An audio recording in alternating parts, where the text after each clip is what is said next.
How's it going, everybody? My name is Doge, and today I am here with the AceofDukes, and we are comparing two of the most similar supercars slash sports cars, if you will. These may not look similar at all, but they have a lot of similar characteristics. So for one thing, they both have V6 engines, and two, they both compete with at least one rivaling company.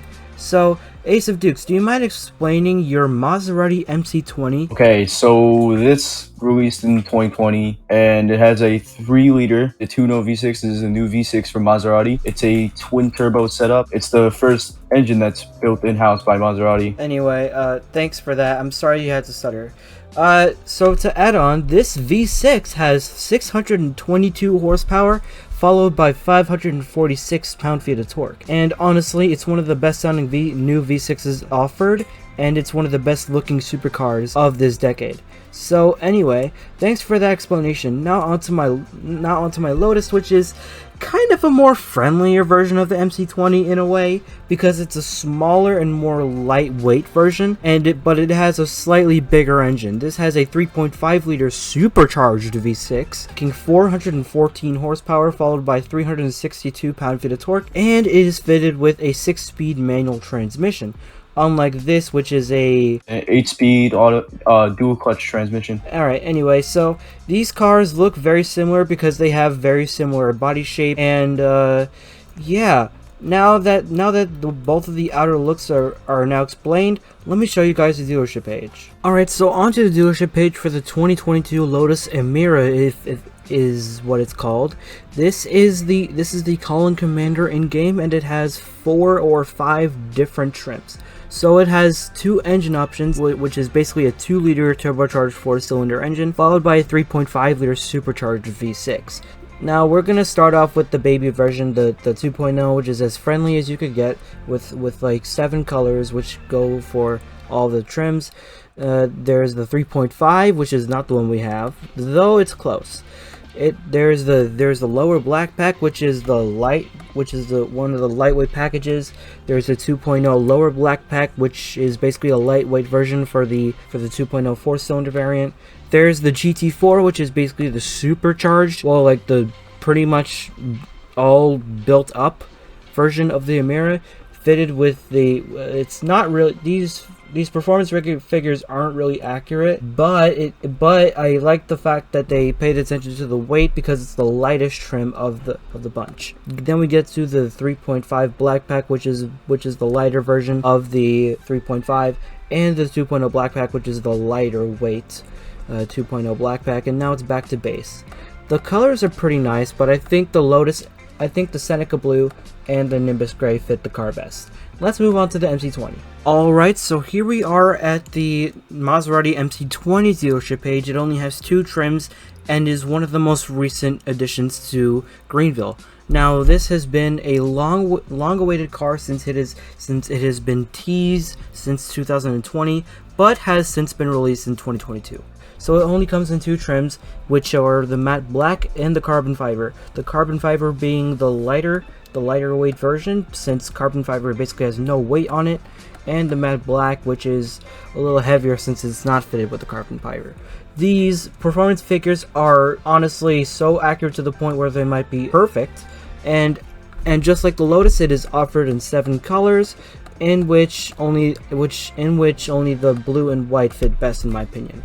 These are however very expensive though, as the carbon fiber trim costs a little more than the base. So if you have enough for the base, you don't have to do much grinding to get the top trim. So that's a pretty big win. Honestly, these performance figures are perfect. These are really accurate. They're both rear-wheel drive 2-seater coupes.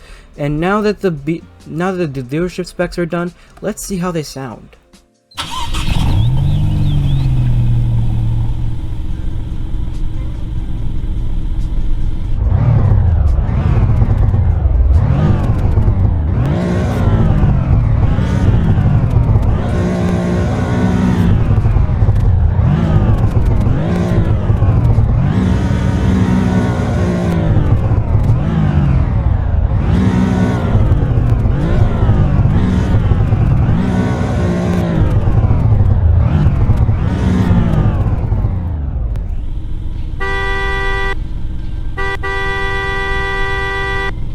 Alright, now on to the Lotus.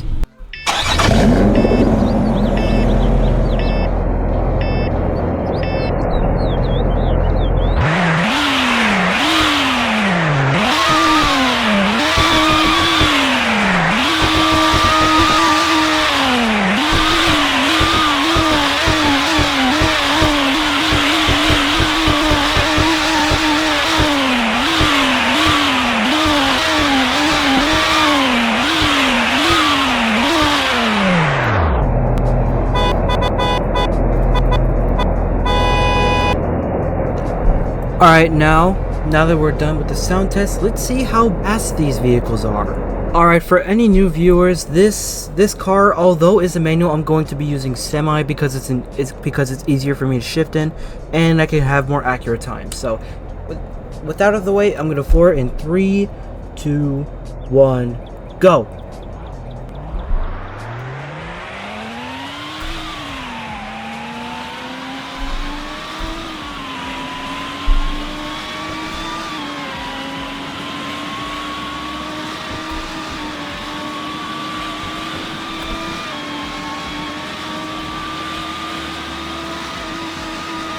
Alright, what we're looking at here is a 6-speed manual as I described earlier.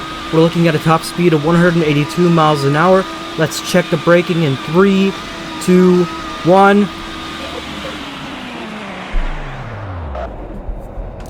Almost perfect brakes, and if not actually perfect brakes, because these have astronomically good brakes. Like, honestly, I love this car in every single sort of way. It has good acceleration, it's a manual transmission, and it's really responsive to shift in.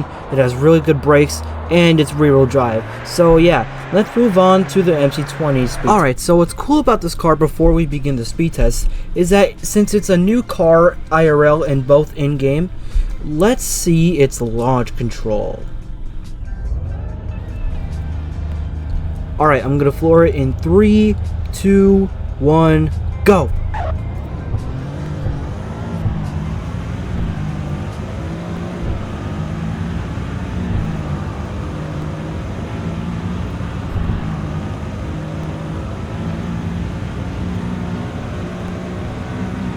Alright, so what we're looking at here is a dual clutch 8-speed automatic with a top speed of 202 miles per hour. Let's check the braking in 3, 2, 1. Well, since it's rear-wheel drive, I'm obviously gonna have to spin out because I forgot to turn traction on. But other than that, it doesn't have as good of a brakes as Lotus, but it has some pretty good brakes for a supercar in the GT4 category. So anyway, let's see how both drive. Alright, Ace, what's it like to drive the MT20 from your set of eyes? It's pretty smooth, and steering feel is pretty good, and you don't even have to be in sport mode for it to go fast. Like if you press down the gas and drive, it will just fly. Yeah, it's that fast because it uses a 8-speed dual clutch automatic, which in my opinion is probably the best option for this type of vehicle, because if it was a 6-speed manual it would be so much more slower since due to the longer gear ratios. And in my honest opinion, this car is a blast to drive, but the only problem is it can get out of control way too quickly because since it's rear-wheel drive, you'll likely have traction off because you know, the youngins who buy this car who want to do donuts. So yeah, you got to be careful with the traction, since all cars with traction off that are rear-wheel drive can go all over the place. Same goes for my Lotus. So anyway, yeah. I honestly like the car. So, do you like it, Ace? I've liked this thing ever since it came out. My top 3 favorite supercars. Yeah, because being how a lot of cars are getting hybrid powertrains nowadays, this one isn't a hybrid, I think. And being that it managed to create 620 horsepower, all from a little twin-turbo V6, and compared that to a new Nissan GTR with the same setup but makes less power, that's insane to believe. So yeah, anyway, I love this car. Well, we both love this car. Let's move on to the Lotus. Alright, now for the Lotus Emira, the only problem I have with this is that it's so loud. Like, seriously, this car is immensely loud. I have my Roblox volume on 1 right now, and it's still pretty loud. And honestly, besides that, this thing is a blast. Hearing that supercharged V6 roar at 7,000 RPM is just a glory to my ears. And shifting in it in manual, it's so unbelievably responsive. I just love it. Being that it's rear-wheel drive as well, this thing is like this is like a miniature sports car. Like I said in the beginning of the video, it's like a more friendlier MC20. It may be slower, but honestly, that's not an issue. If you're looking for a fast and fun car, then go for the Lotus Emira. But if you're looking for a track-based and track-focused and even faster and even smoother car, go for the MC20. And those are my final words for this video. I hope you enjoyed this short collab with me and AceofDukes. And if you want, you could subscribe to the AceofDukes by going down in the description, as I will leave his channel right down there. And yeah, thanks for watching, guys, and have a great rest of your day.